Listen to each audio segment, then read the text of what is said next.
Bonsoir. J'ai lu votre livre, mais j'aurais une question sur le livre d'avant. Oui.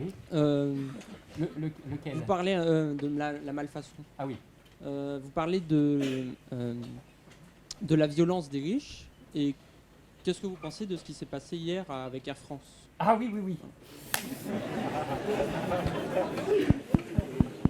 Ah.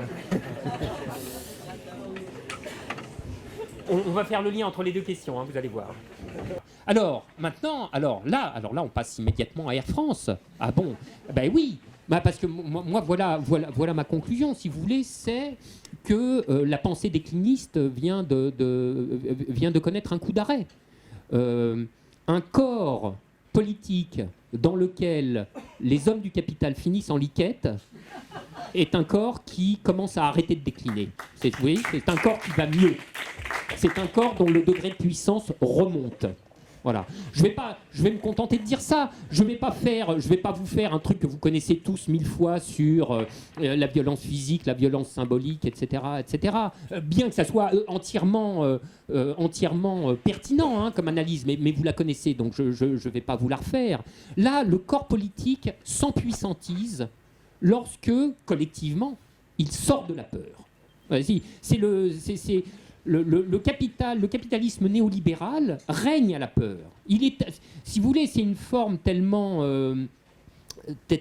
bête du capitalisme qu'elle est en train de détruire comment dirais-je, les bases institutionnelles qui faisaient sa viabilité politique de long terme. Qu'est-ce qui faisait la viabilité politique de long terme du capitalisme? Du capitalisme, enfin, je veux dire, moderne. Vous voyez, c'est deux choses. Hein.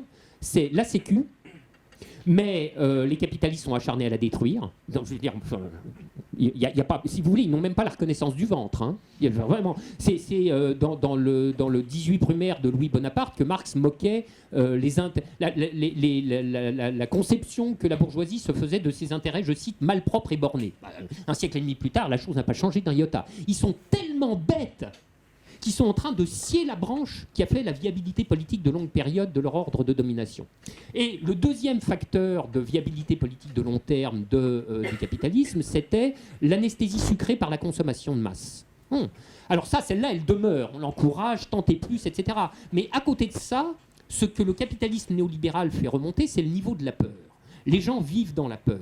Bon, alors d'ailleurs, c'est par là que s'exprime de la manière la plus transparente la nature fondamentalement de domination des rapports sociaux constitutifs du capitalisme. Évidemment, les gens vivent... Qu'est-ce qui fait la mobilisation salariale? C'est, en dernière analyse, le chantage à la survie même. C'est pas compliqué. Et ça n'est que de là que les gens vivent dans la peur. La peur, c'est qu'on n'ose pas répondre au chef, comme il le mériterait pourtant. C'est ça l'inégalité fondamentale. C'est simple comme tout, hein, ce que je suis en train de vous dire. Bon, eh bien, un corps politique qui sort de la peur est un corps politique qui s'empuissantise. Et ça, vraiment, c'est bon signe.